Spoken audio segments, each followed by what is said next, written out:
What's up, YouTube? This is Too Raw for TV. So we come to the conclusion of this little series, the greatest NBA backcourts of all time. So I do want to mention, because I know it's going to come up in the comment section, one glaring omission or emissions that I don't have in this top 10. And I considered putting them on here, but I decided not to, and I'll tell you why. Some people probably gonna be like, where in the heck are Bob Cousy and Bill Sharman? Or Bob Cousy and Sam Jones, or Bob Cousy and Casey Jones, or Casey Jones and Sam Jones. And because of the number of players that I named during that whole dynasty, is partially why I didn't. Um, During that 11 championship run, there were different variations. Initially, it was Cousy and Sharman, and then Sharman retired, and then you had Sam Jones come in, and then Cousy retired, and then it was Sam Jones, and largely later on Casey Jones. So because there were so many different variations, I could have went with Sam Jones and Bob Cousy. They did win something like 4 championships together, I think, as players. I think it was no, it was 4. I could have put them, but ultimately I decided not to have them in the top 10. Some people will disagree with that.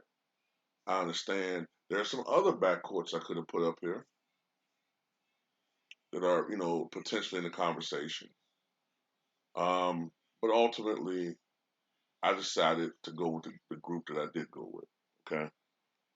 To me, maybe I'm being biased. I love defense.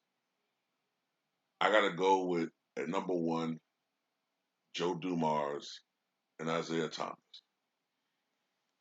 Now, as I said before, with Klay Thompson and Steph Curry, they were revolutionary.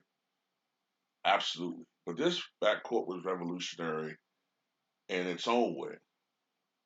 Now, a lot of people give Michael Jordan the credit for being the singular athlete that showed that you didn't have to have a big man to win a championship to build a team around. But he wasn't the first one to win to go all the way and not have a dominant center.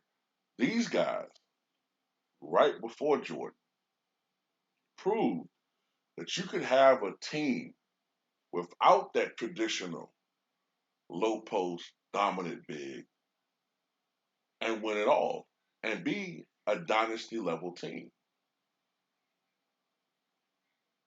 Don't get me wrong, James Edwards was good. Uh, they had some good centers. Bill Lambert was good, but they weren't great. Detroit proved that you could build a team where the most dangerous players are in the backcourt. This is also the only backcourt tandem, in the history of the NBA to win back-to-back Finals MVP. In 1989, Joe Dumars averaged 27.3 points and 6 assists in winning Finals MVP in that sweep against the Los Angeles Lakers. The very next year, Isaiah Thomas won Finals MVP in that 4-1 victory against the Blazers, averaging 27.6 points, 5.2 rebounds, and 7 assists per game. Now, during Joe Dumars' prime years, when he was a teammate of Isaiah Thomas, okay, during his best years, Joe D averaged 18.1 points, 2.3 rebounds, 4.7 assists, 1 steal. He shot 47% from the floor, 38% from three, and 85% from the foul line. And I'm gonna tell you something about Joe Dumars. When he got hot, he got hot. At one point in time, Joe Dumars shared the record for most three-pointers in a game with 10. He established that back in the mid 90s. So this is a guy that could get hot, hot. Isaiah Thomas, his best years were between 1982 and 1990. During that time period, Isaiah Thomas averaged 20.4 points, 3.8 rebounds, 10 assists, and 2.1 steals. And as I said before about Isaiah, to me, you can make the argument, is the best pure point guard to ever play the game. Now, I'm not saying he's the best player to play point guard. That's Magic Johnson. But the best pure point guard, when you look at everything that he had in his game, his arsenal, he may have been the best. And I'll tell you why. Number one, he could control a game better than anybody ever that played that position, in my opinion. Better than Stockton, better than Jason Kidd, better than Mark Jackson, better than Chris Paul, better than LeBron James, better than anybody. He could control a game at the point guard position better than anybody ever seen. He was a master floor general, a great facilitator. But at the same time, when need be, he could go into Kyrie Irving mode and be that great one-on-one scorer. That's something that John Stockton couldn't do. Jason Kidd couldn't consistently do. Chris Paul can score, but not in the variety of ways that Isaiah Thomas could score. Chris Paul is a master at the mid-range, but Isaiah had the mid-range. Isaiah could take it to the hole.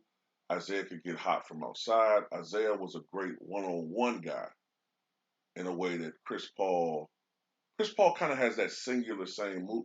Isaiah Thomas was Kyrie Irving before Kyrie Irving. He was a master ball handler, and uh, he was tenacious.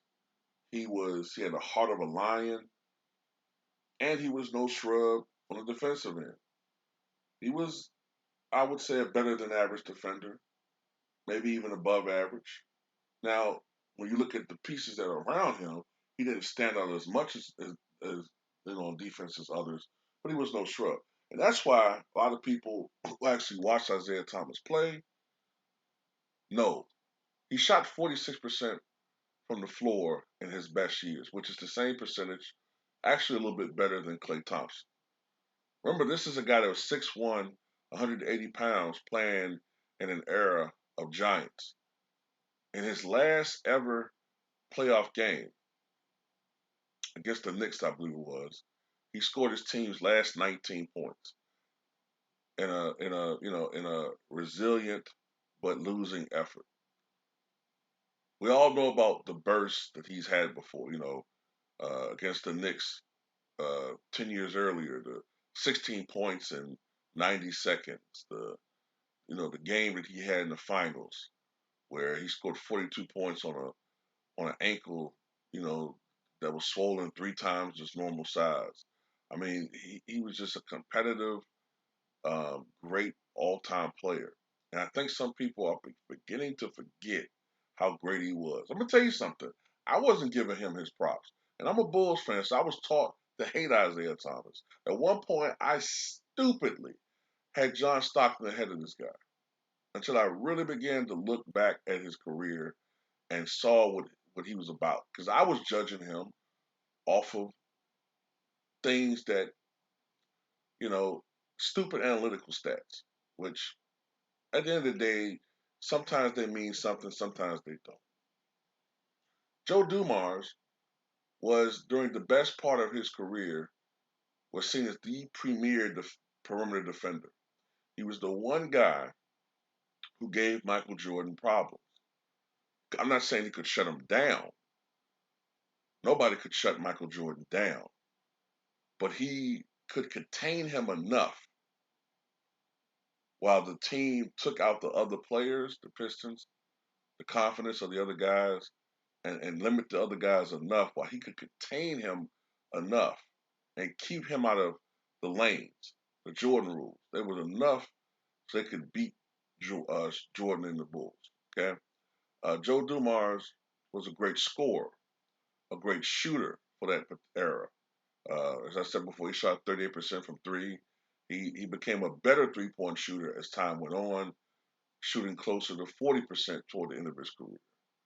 But Joe Dumars was a premier defender, and when you look at the fact that they could score, uh, you know, they could both take over the game offensively, and one of them was a lockdown defender, just a great overall defender, and the other one was a above average defender on a team that was just totally just committed to defense and intimidation.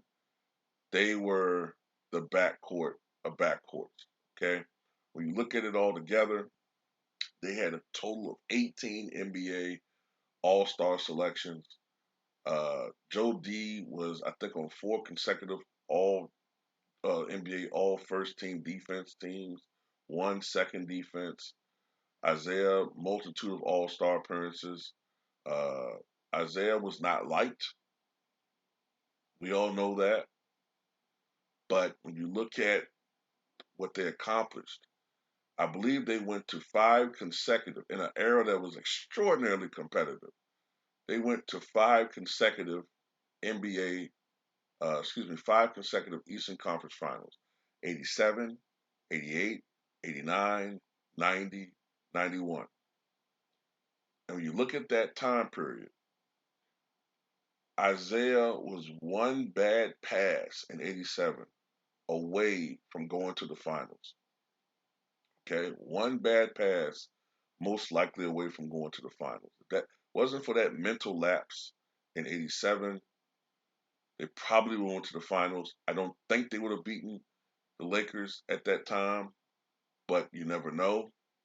And then when you look at it in 1991, when the Pistons were going for a three-peat, um, Isaiah Thomas hurt his shooting uh, hand, his wrist, and he needed surgery. And afterwards, he was never quite the same player again. And he missed, I think, something like 32 games that season, 34 games that season. So they weren't ever able really to. And they had a lot. I think they had other injuries as well that year. So the Pistons, even though they went 50 and 32, they weren't themselves. Okay, but when you look at it all, 5 consecutive Eastern Conference appearances. They went to 3 consecutive finals, 2 championships, and Isaiah Thomas can say something that a lot of people can't say. Isaiah and Joe Dumars, they can say a lot of things.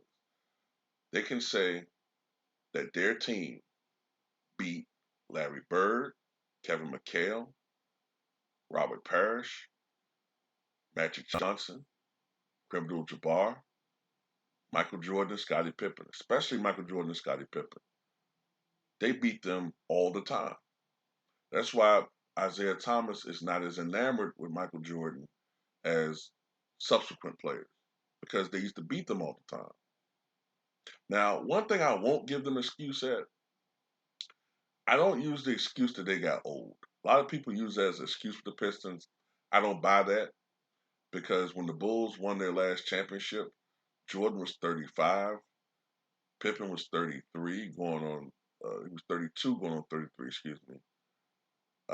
and Robert was an ancient 37. So I don't use that. I don't buy that as an excuse. The age thing with the Pistons.